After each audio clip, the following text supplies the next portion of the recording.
Good morning. Am I thinking then? Yeah.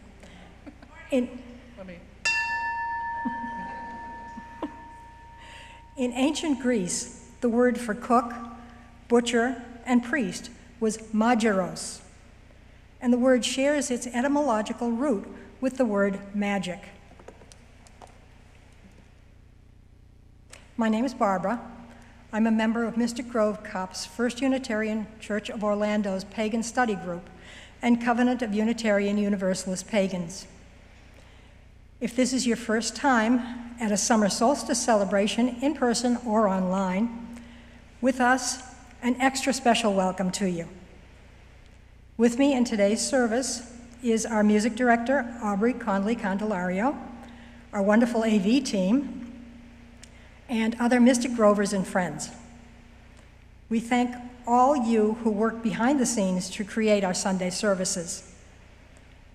We welcome all to join us as we explore our Unitarian Universalist faith, a faith which draws us into community to seek justice, commit to lifelong spiritual growth, and provide compassionate service to the community.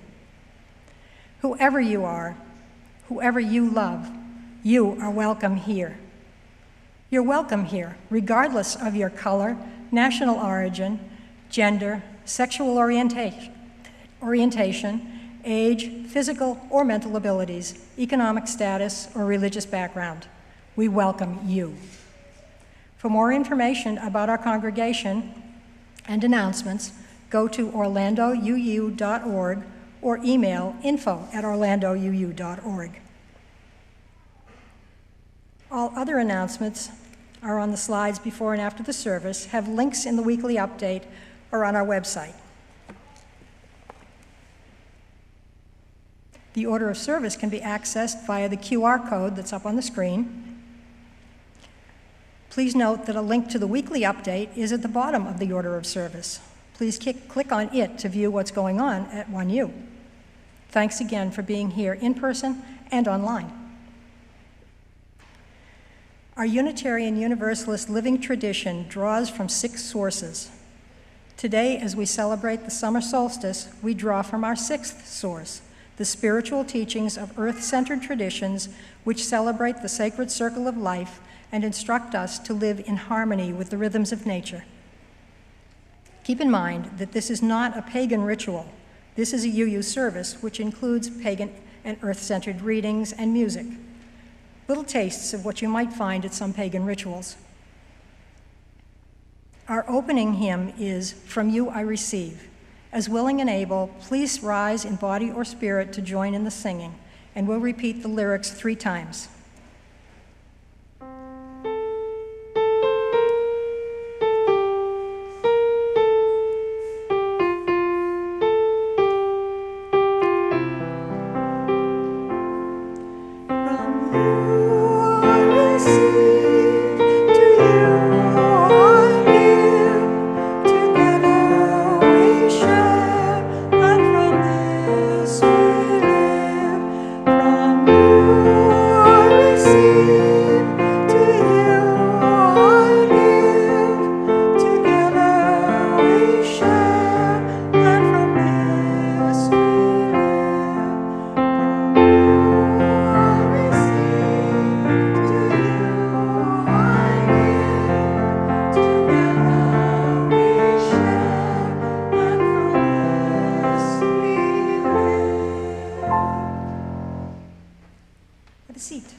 Our opening reading is from Communion and Sustenance by Tanya Marquez. My mom does not keep a recipe book. Every meal she made was made from memory and intuition. No measuring cups, only the knowledge of her eyes and hands that could measure the exact amount of spices and ingredients needed for the food. And her food was always perfect. When I attempted to learn her recipes, I asked her to teach me, and she invited me to watch her, but she would cook so fast that I would often miss steps in ingredients. I gave up. I found it impossible to learn that way. Many years later, as my mom's aging became more noticeable to me, I once again decided to learn some of her recipes. She was visiting once, and I asked her to make enchiladas. This time, instead of trying to take notes, I decided to take pictures of every part of the process: boiling to hydrate the dried chilies, put them in the blender with clove and cinnamon, add water, bring to a boil, add piancillo and some cornstarch to thicken the sauce. Then work on the filling. The sweet smell of sauce filled the air in my kitchen and awoke the memories of my children, who soon rushed to find out what was cooking. This is a recipe from our region of origin, a recipe created in the valleys and mountains of the southeast part of Jalisco, in the area near the volcano. It is also the recipe my mom learned from my grandmother, and that my grandmother learned from my great-grandmother, and so on. I make it from time to time. I don't have exact measurements, so I'm still in the process of intuiting the right amount of ingredients, but I notice my progress every time. I have been able to recreate other meals with success, but the enchiladas have proved to be quite challenging. Still, the smell of chilies and spices together bring back memories of family meals and shared moments. In the spaces between each step of the process, I add prayers and blessings to the food, and I know my mom and grandmothers did too. Food is nourishment and cultura. It carries the love, the wisdom, stories of survival of a people. When I cook the meals I learned from my mother, I am in communion with life and my ancestors, and I receive sustenance for my body and spirit. May every meal bring you nourishment of body and spirit. May every pause to eat remind you of your connection with others. May gratitude be the only response for the gift of food and all the work and love behind it.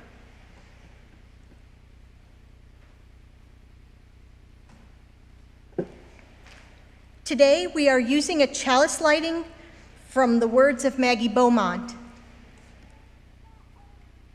We light this chalice to honor air and our holy breath, to honor water and the blood that courses in our veins, to honor fire and the warmth of our hearts, to honor earth and the beauty of our sacred bodies, and to invoke the spirit of this beloved community. We are here together. Blessed be.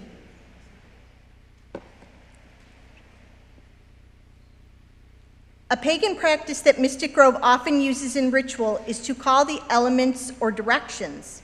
Such prayers remind us to engage in all parts of ourselves in worship, body, mind, heart, and spirit, and remind us to acknowledge the wider cosmos in which we live. It also helps to create the sacred circle space for worship. This morning, Barbara Howe will call the directions with words she has written. As our topic this morning is very earthy, we will start our element calls in the north, facing Gore Hall.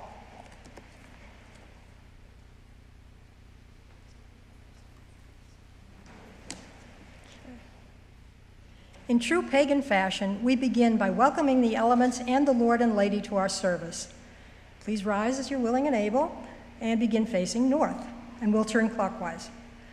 Powers of the north, spirits of earth, where the cattle graze, where the peach and apple trees hold fast, where sweet potatoes linger and grow, we need to be reminded that our lives depend on you. Hail and welcome. Hail and welcome. Facing east. Powers of the east, spirits of air, where wild turkeys and bees fly, where pollen blows from one ear of corn to another, where the breezes strengthen stalks of ripening grain. We need to be reminded that our lives depend on you. Hail and welcome. Hail and welcome. Facing south. Powers of the south, spirits of fire, where the grill and stove and oven cook our nourishing, tasty meals, and where rays of the sun work their magic in the vegetables we grow. We need to be reminded that our lives depend on you. Hail and welcome. Hail and welcome. Facing west. Powers of the west, spirits of water, where the rain waters our fields, pastures, and gardens, where lakes and aquifers give us water to drink and wash and cook, where oceans grow our fish. We need to be reminded that our lives depend on you. Hail and welcome. Hail and welcome. Facing center. Creative spirits of the Lord and Lady, who are chef and cook of all we enjoy, come add the magic of your herbs and spices to our service. We need to be reminded that our lives depend on you. Hail and welcome. Hail and welcome.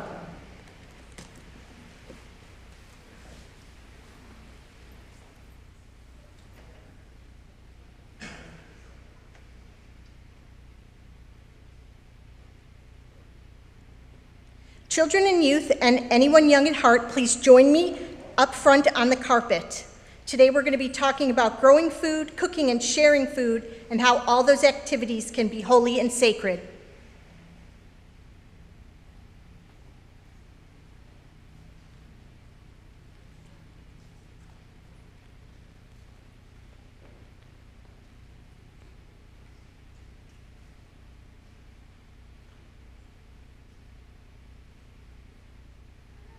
So before we get to our story, I want to ask you, have any of you ever helped in a garden? Excellent. What about helping with cooking? And what about bringing food to someone who's not feeling well or to a party? Excellent. We're going to be talking a lot about those kinds of things today. Now, one type of food that many people in many parts of the world have grown for centuries and considered sacred is grain. Whether it be wheat or corn or rice, all over the world, people have important everyday foods made from grain. So let's talk about bread, a common food for many of us, and a very important food for the ancient Egyptians. Thousands of years ago, they grew wheat to make bread. It was not only an important food source, but was one of the goods offered as a gift to the gods. After all, it was the goddess Isis who had first created bread from wheat, passing this important skill to the people. Wheat was even included in tombs, as they believed that people would continue to grow wheat and make bread in the afterlife.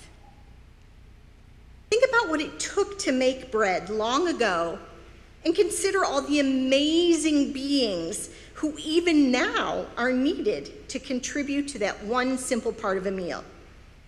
It starts not only with seeds saved from a past harvest, but with earth, water, wind, and sun, soil with good nutrients and microbes, rain or water brought to the seeds, wind to blow the pollen from plant to plant, light to fuel growth.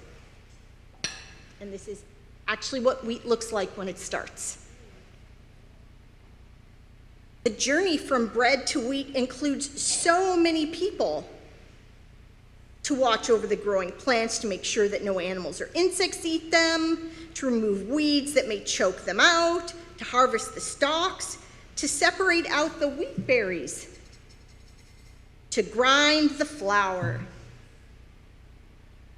Then they must be transported to the baker, whether they're carried in a basket, shipped in a truck, or sent over the ocean in a barge. To turn flour into bread, water, yeast, and sugar or honey are added. And those release gas that expands the dough.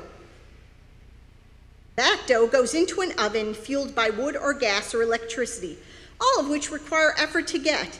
And only then there is bread. It's no wonder it seems magical. So many things have to go well. So many hands are needed to move the process along. When the Egyptians offered bread to the gods, they released the spirit of the bread with prayer.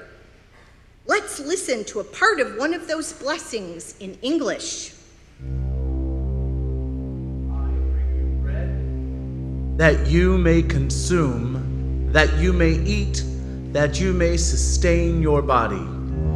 You invoke your Ka, you are satisfied with the eye of Heru. You dispense life to those who follow you.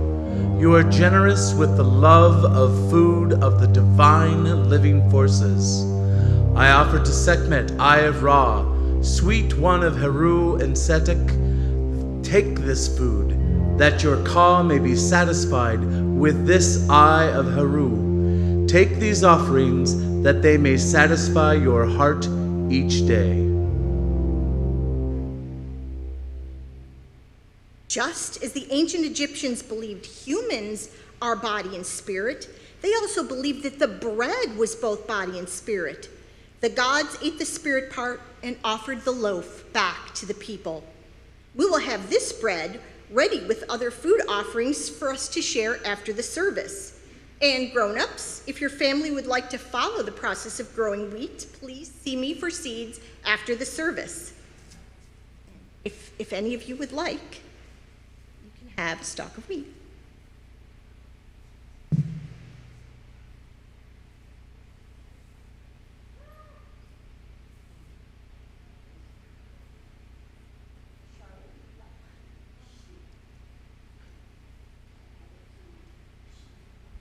Thank you very much for joining me for my story.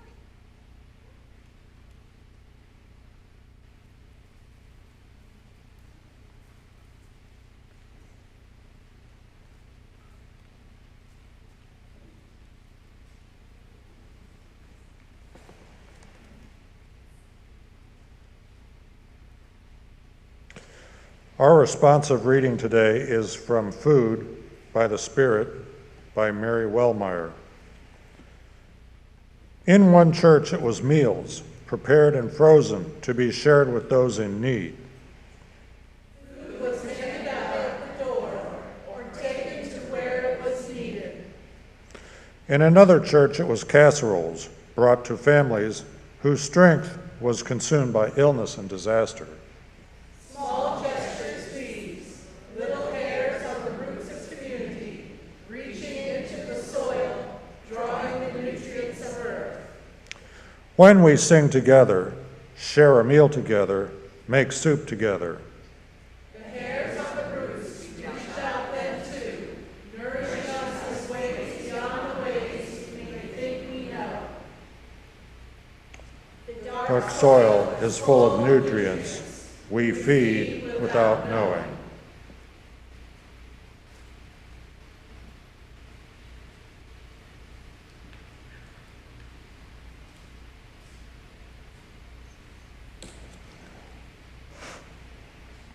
This is the time we set aside for deep sharing of our hearts and for prayer and meditation. If you have a sorrow that you need witnessed or help with, or have a joy that you wish to share, please contribute to our collective sharing of joys and sorrows to be read each Sunday during worship. You can email us at joysandconcerns@orlandouu.org during the week, or you can fill out a card at the registration table if you're attending in person and hand it to an usher. Also, we will participate in our candle lighting ritual. Bring your joys and your sadness as we come together. Come as you are. All of you, your whole self, is welcome in this sacred space we are creating together. Today's flowers are provided by the 1U Flower Team in celebration of Pride Month and recent court victories. We say gay.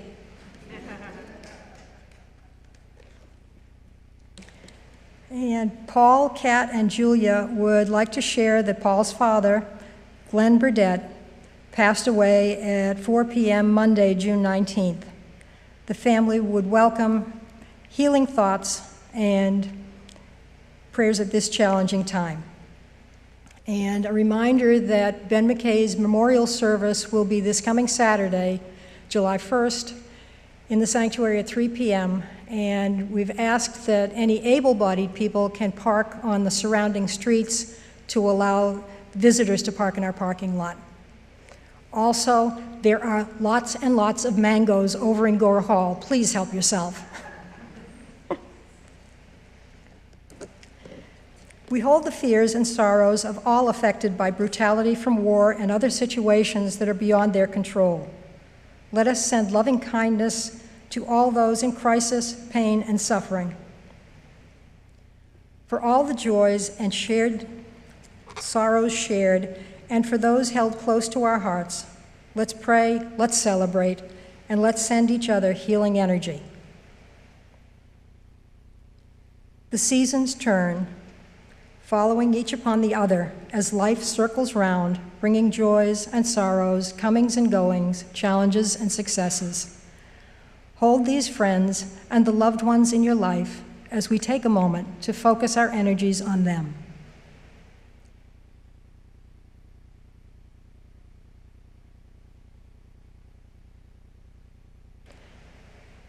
These names have been heard and honored together in this community.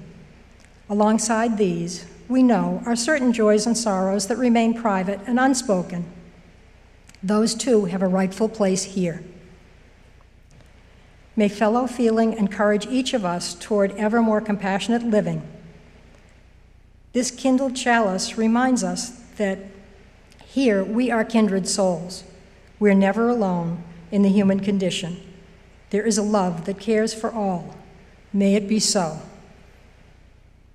We now invite you to participate in our candle lighting ritual. It's both an invitation and an opportunity to challenge us to go inward. This is an opportunity to try to connect with our center and see what might be stirring for us, giving us this moment of stillness to see what wisdom we can find from within.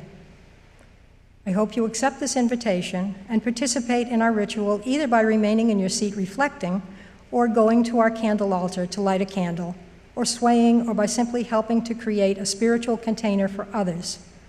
Please find a way to use this time to reflect deeply.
Do we have a member of the Board of Trustees to do?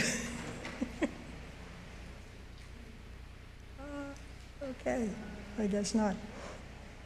Oh, well. I'm not a member of the Board of Trustees, but we invite you now into the practice of generosity. It's one of our spiritual values which sustains the life and ministries of the church community. Let us be grateful for the opportunity to give, for it's a privilege to be able to do so. And let us be grateful for our needs, for they give us the opportunity to receive. Today's full collection will go to the ministries of this congregation. Also, please note that the Share the Plate partner for the month of June is iDignity. You can use the link in the newsletter or on the screen to donate directly to them, and please let one you know that you've donated. The offering will now be collected. Note that you can also give online using the link. Our offertory song, O Come You Longing Thirsty Souls, with third verse that I adapted, please remain seated while singing along. The words will be projected on the screen.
Let us joyfully receive what is offered here today in the spirit of gratitude and fellowship.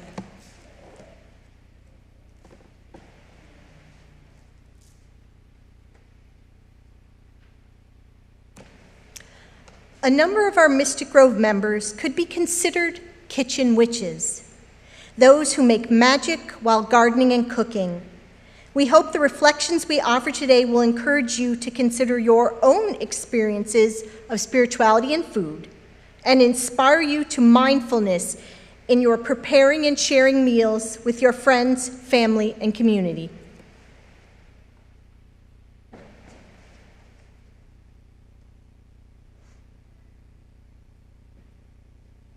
Food is magic.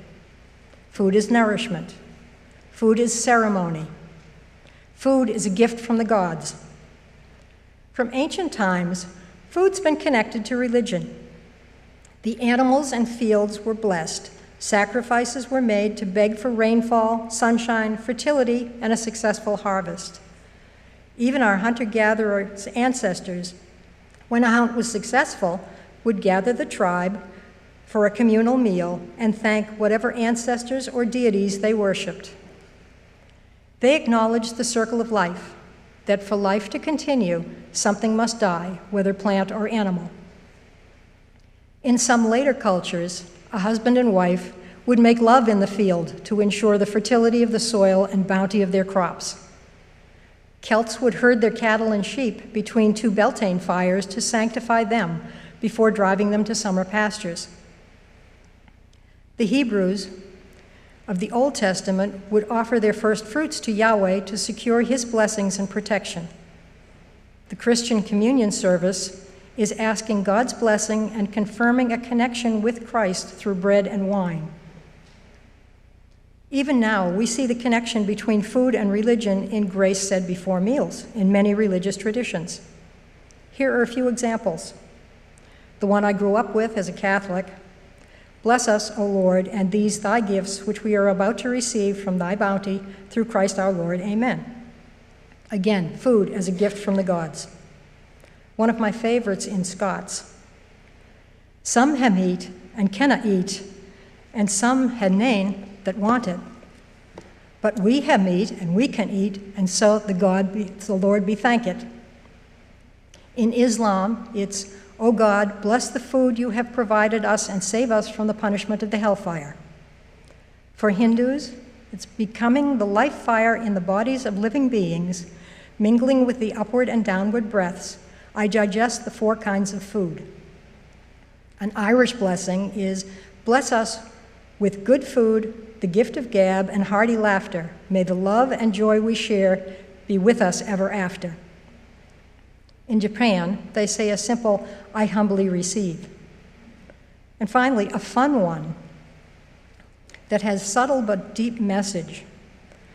O Lord, grant that we may not be like porridge, stiff, stodgy, and hard to stir, but like cornflakes, crispy, fresh, and ready to serve.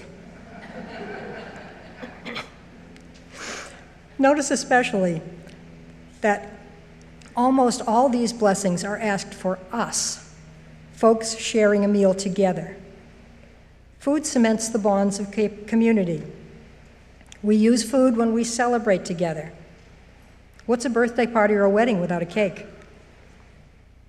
While we no longer spend much time or effort or thought on how our food gets to the grocery store, we still connect its preparation and consumption to the sacred when we celebrate. How many holidays involve special meals? Most, if not all, even if mine aren't the same as yours. Christmas Eve with the 7 fishes, or a tourtière, or a bûche de Noël. Christmas dinner, turkey or goose and mincemeat pie. Corn for Kwanzaa. Chocolate for Valentine's Day. Easter ham, and of course eggs. 4th of July hot dogs, hamburgers, and potato salad. Halloween candy. Thanksgiving turkey and pumpkin pie. We strengthen the bonds of family and community with potluck dinners and even a simple cup of coffee or tea with a friend or neighbor. We even connect food with the sacred when we don't eat. There are as many ways to fast as there are religious traditions, done as a sacrifice to cleanse and sanctify ourselves. In the Middle Ages, a young squire would bathe, fast, and stand vigil before being knighted. Fasting takes different forms for different people. Catholics don't eat between meals during Lent and abstain from meat on certain days. Hindus don't eat meat when fasting.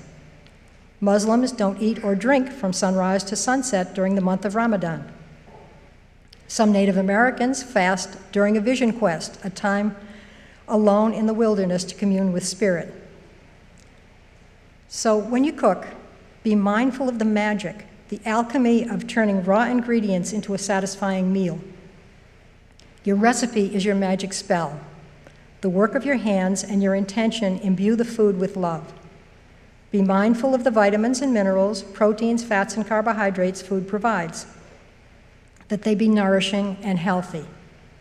Be mindful that every sharing of food is a ceremony, and that food is a gift from the gods, a gift from nature, from farmers, truck drivers, grocery store clerks, and restaurant chefs.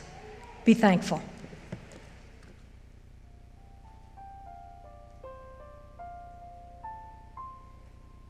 My name is Mary, and I'm one of the founding members of the Mystic Grove. When I reflected on my own history with the magic of food, two ideas came to the forefront of my mind: love and power. In my early childhood, my family lived in a two-flat in Chicago, and on the upper floor lived my maternal grandparents. Here I had the privilege to observe the food sorcery of my Grandma Charlie. In the little yard, she tended zucchini on the vine, grew herbs behind the garage, plucked young dandelion greens from the lawn for a salad. She had wise hands, making pizza, using a knife to finely chop nuts for a tort, pinching the homemade pasta dough into little berets with a twist of her thumb. There were never any recipes, just knowing. One day in the fall, something in the weather tells her it is time to make the sausage. I can call up the pictures in my mind: the pile of pork, the crank of the hand grinder clamped to the table, the seasonings massaged into the meat, the jars of casings waiting to be filled, sausage links hanging from the ceiling in the basement, drying over time, eventually stored in large glass jars of olive oil.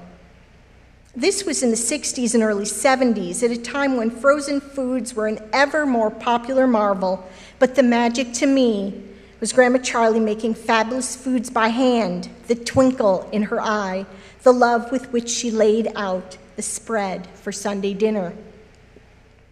The first time I made yeast bread, alone in my kitchen, I got to a stage in the kneading when the dough reaches a particular texture, and I felt the rightness through my fingers like the unspoken energy of the ancestors guiding my hands.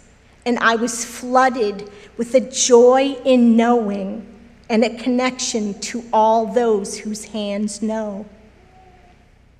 My mother, who had grown up watching but not cooking, taught herself from cookbooks, working her way through Betty Crocker, picking up new booklets in the grocery store checkout counter, testing recipes and annotating them, eventually becoming the family expert on making ricotta stuffed shells, impossible Bisquick pies, and amazing desserts. She perfected her own homemade spaghetti sauce, which scented the house on Sunday mornings. With her, I was initiated in the mystery of written recipes, of documentation and experimentation, of practice to gain new skills and learning from failures. Even though the family was not always willing to join her on the journey to new flavors, she continued to try new ingredients and new methods. It was Mom's example that led me to work my way through my own collection of cookbooks.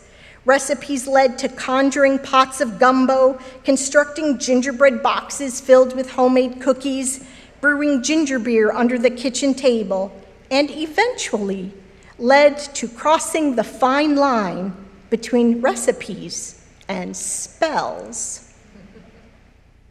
I did not explicitly teach my own daughter to cook, but I did initiate her into the rites of gardening. Eating backyard strawberries and beans right off the vine, planning and planting a plot in the old church community garden, attending herbalism classes and conferences. We melded that garden wisdom into our cooking and medicine making. Tinctures steeped in the pantry, elderberry syrup chilled in the fridge, herbs dried anywhere we could hang them out of the reach of cats. We shared the joy of learning from the plants. growing our own and spreading both the knowledge and our kitchen concoctions with those we love. Currently, I am continuing that growing, making, sharing through work in my own yard and in the 1U community garden. I share what I know, what I make with friends and family, and initiate others into the fold with classes such as exploring culinary herbs, which I have taught and will teach more of here at 1U. So today, as we celebrate the magic of food, I remember Grandma and Mom. Both passed on to wherever the cooks go, but having left behind the power of wise hands, the power of hungry minds, the power of sharing knowledge. Kitchen Witchery, grounded in love. Thanks and blessed be.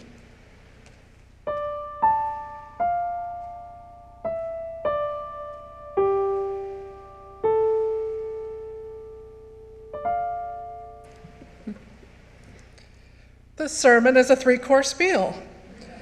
We've heard about the cultivating and manifesting. We've heard about the sharing and blessing, and now my part, the giving. If I were to look in your pantry right now, way in the back, there will be some poor neglected something. That bag of black lentils that you bought for that Pinterest recipe and then forgot. That funky mango chutney that you got as a gift so you can't just throw it out. Or all those dried beans. We have struggled through adversity, a pandemic, and so much more, yet these pantry staples are lingering in the back of your cupboard, probably forgotten. When I was a small child, I had a large family, and we would gather together every Sunday for family dinner at Piccadilly Cafeteria. And one of these Sundays, I found out that my grandmother liked pickled beets. And for years, to her dismay, I would get her pickled beets every Sunday. This is how I showed love through acts of service. Acts of service are my love language, and I have found that food is the easiest love that I can give. I like to give raw ingredients instead of making you a meal. If you've ever been to a Mystic Grove event, you know that everyone's allergic to something over here. We have our gluten-free section, we have our nut-free section, we even have a unique mustard seed and apple-free section. There's not one person in Mystic Grove that doesn't have some kind of something we have to work around when it comes to food. But when I cook a turkey and offer it up, it's gone. Or when I have a bunch of random canned foods, they easily find a home. So, do you feel like a lost, forgotten pantry item?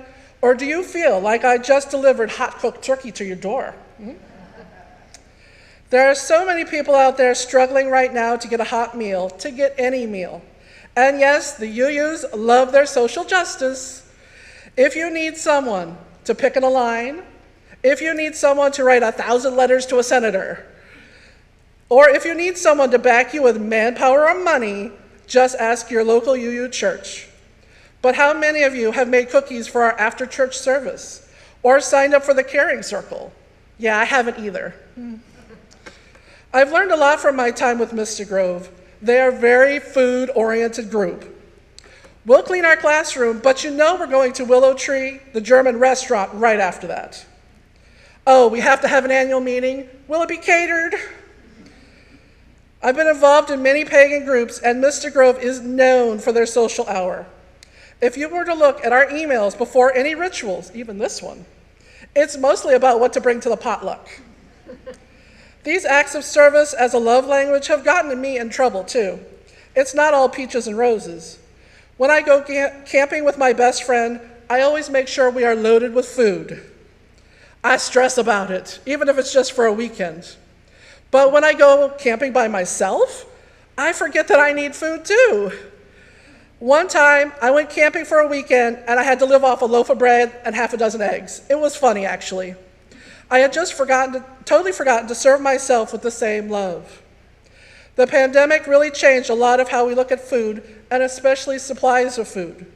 I remember shortages, but I also remember the bands of volunteers at local food pantries that popped up everywhere. My personal stress reaction was to make sure my people had food. maybe too much at times, to their dismay, like my grandmother and the beets. So I will leave you with this challenge, okay? Check in on those around you and see if they need anything, or if you're the one that needs something, just ask. Take that poor, lonely, forgotten pantry item and do some research and make something with it. And let us know how it goes. And donate to your local food pantries with either money, time, or effort. And I'm going to add, there's like 700 mangoes over there. Please take mangoes. Record crop. And lastly, remember, gathering together, we do not let the struggle overpower us. In community, we find our strength. Our closing hymn is Parsley, Sage, Rosemary, and Thyme, sung to the tune of Scarborough Fair. As willing and able, please rise and body your spirit to join in singing. The words will be projected on the screen.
Having invited the elements and created the sacred circle at the beginning, the time has come to say goodbye and take down the circle again.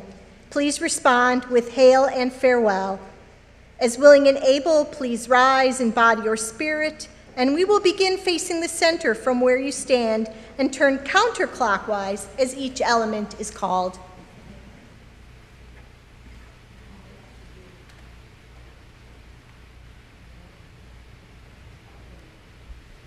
Creative Spirit of the Lord and Lady, chef and cook of all we enjoy, thank you for spicing up our lives as well as our food.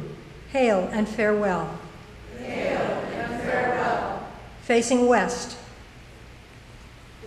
Spirits of water, powers of the west, thank you for quenching our thirst and washing our veggies.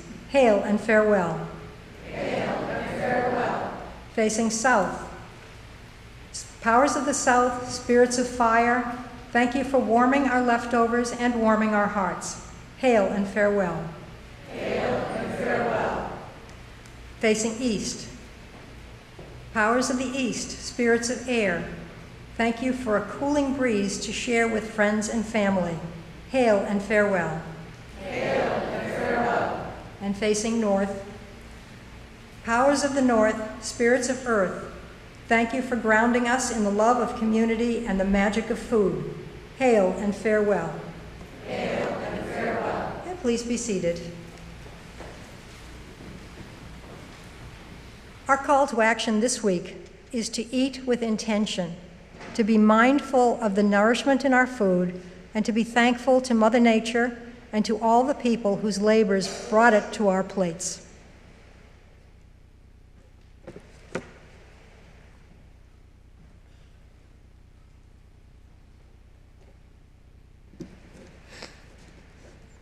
Our closing reading is Children of the Earth and Sky by Alice Berry. Children of the earth and sky, we are nurtured, sustained, given warmth and light from above and below. Supported by Earth's strong, firm crust, we build our homes, till the fields, plant our gardens and our orchards. When we turn from self and seek to be aware, we will find holy light in human faces, in blossom, in birdsong, and in the sky. Then Earth is truly our home, and we are one with Earth's creatures, parents of Earth's children yet to be. Please join me in the words of extinguishing our chalice.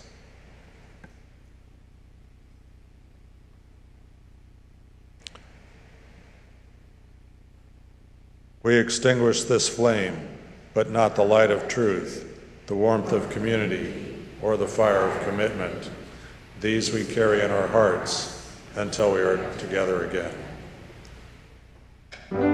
And so it be done.